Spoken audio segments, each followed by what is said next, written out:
Hello everyone, this is Steve Sigmiller bringing you the weekly store training for January 30th, 2015. Got some good stuff, so let's get started. The agenda, a little bit different than normal. You're only going to spend 15 to 20 minutes on the training, and then there's a discussion portion for 10 minutes and an action plan for 5 minutes. The discussion is really up to you on what else you want to train on based on how you feel that your team is grasping everything else in the training or what else they need based on that training. So we'll get to that when the time comes. Okay, so the first thing we're going to talk about is what's different in December as far as our sales and our clientele versus January and February. So you're going to want to ask your employees this and maybe write down a list, get their insight on it. But these are the things you're going to see. Number one, December, there's holiday shopping, right? Customers have a deadline of December 24th. They have to buy by then to get their presents for Christmas. We have a lot of foot traffic. We talk to a lot of customers. January is very different. January, our customers don't have a deadline to buy. They can buy whenever. We have less foot traffic, and those are probably the two big ones that you'll get. So the question is, okay, well, how do I still make money in January and February? I'm in a sales job, I make commission. How do I still make good money? So here are the three things that we need to do. Number one is we need to recognize. Number two, we need to change our approach. And number three, we need to maximize. So number one, recognize. The first thing we got to do is we got to realize that January and February come every year. And we know that. We know what to expect. We know that our foot traffic is lower than it is in December. And the question is, well, what are we going to do about it? Waiting for the unicorn customer is not going to help us, right? The unicorn customer is somebody with Sprint, and they walk up into your kiosk and say, hey, I've got 5 lines, switch me over, get me all set up, right? Just waiting for that's not going to help. And focusing on traffic is not going to help, right? You're going to end up waiting 11 months till next December before you get a good paycheck again. So number two is we got to change our approach. We need to understand that our sales approach has to be different in January and February than it was in December. So this is what it comes down to. It comes down to the salesperson versus the clerk. So in December, you can get away with being a clerk. You can't do that in January. And I think a little bit, we all get into a little clerkish mode in December because sales are pretty easy. Customers just walk up and say, hey, I need to upgrade my phone. And we say, okay, what color do you want? So what's a salesperson? What's a clerk? A clerk is somebody that is a sales rep that just sells the customer what they came in for. They came in for an upgrade. We sell them an upgrade. We ask them to buy a couple accessories. We ask them if they want insurance, and then we move on.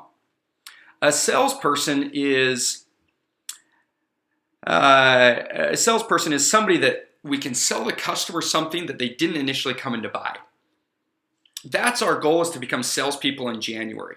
The customers that we do have, we want to maximize that sale. We want to become salespeople and sell them more than what they came in to get.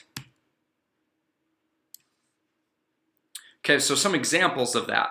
Right? A customer comes in, they want to buy a case, and you convince them to buy a charger and some headphones along with that case. Or the customer comes in, they do one upgrade, and you convince them to do 2 or 3. Okay? Or the customer wants to add a line, and you convince them to add that line and add a tablet. Okay? That's being a salesperson. Again, being a clerk is just when a customer comes in for these things, you just sell them what they want. The interesting thing is when you focus on selling customers more than what they want to buy, it's easier to sell them than if you're just focusing on the one upgrade or the one car charger or the one add-a-line. You'll be able to sell those and more if you're focusing on the more. Okay, so the question comes, how do you become the salesperson? Well, number one is effort, right? We understand that in January, you actually have to put in much more effort to make the same amount of money as you did in December.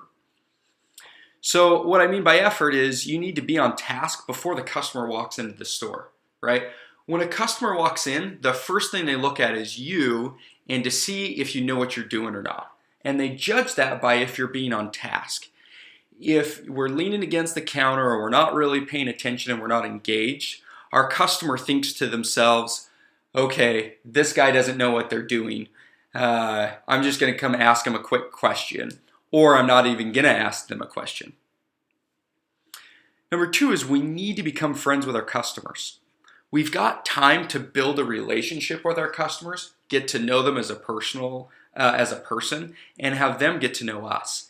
The more we do that, the more we understand their needs, and the more we can recommend things, and the more trust we build. And the final thing is we need to spend more time in the discovery phase. Now, our last 2 or 3 weekly store trainings have really talked about the discovery phase, and I hope by now that we've done a good job of doing that. As we couple that into with these first 2, it'll actually make this discovery phase work really, really well. Okay, so the second thing is our skill. We need to work on perfecting earn the right stages, the connect, the discover, the recommend, and the close. Right? And the important thing in January is that we're working on our closing skills. And then the third is when we're trying to close a deal, we need to get our managers involved and our top salespeople involved to help us close deals.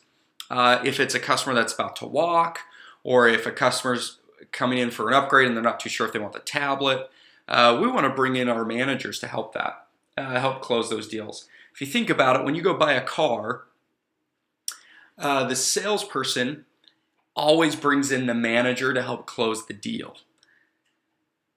And we want to be doing the same thing. Involve your manager to help close the deal for you. Okay, so the remainder of the training is really based on you, on whether your reps need more training on the effort or if they need more training on the skill. That's really up to you, and the next 10-15 minutes you can spend on training on one of those 2 topics. If there's something specific that you think they need on skill, like closing, use that. Or if you feel like they're still not too good on discovery, do that. Or if it's your team really just isn't focused, train on that. That is all up to you. Those are the 2 questions that I have here. How are their closing skills? Are they putting forth the effort required to be successful in January? You be the judge and you train the remainder of that. Okay, after your training, you're going to ask the question, okay, what's the next step? What you're going to want to do is have each rep write down 2 things that they're going to do differently on their next shift. If their shift is today, the day of the presentation, they're going to do these 2 different things today. Is it, I'm going to spend less time on my phone. I'm going to put my phone in the drawer for the entire, in my entire shift. Or I'm going to ask at least 15 questions and earn the right.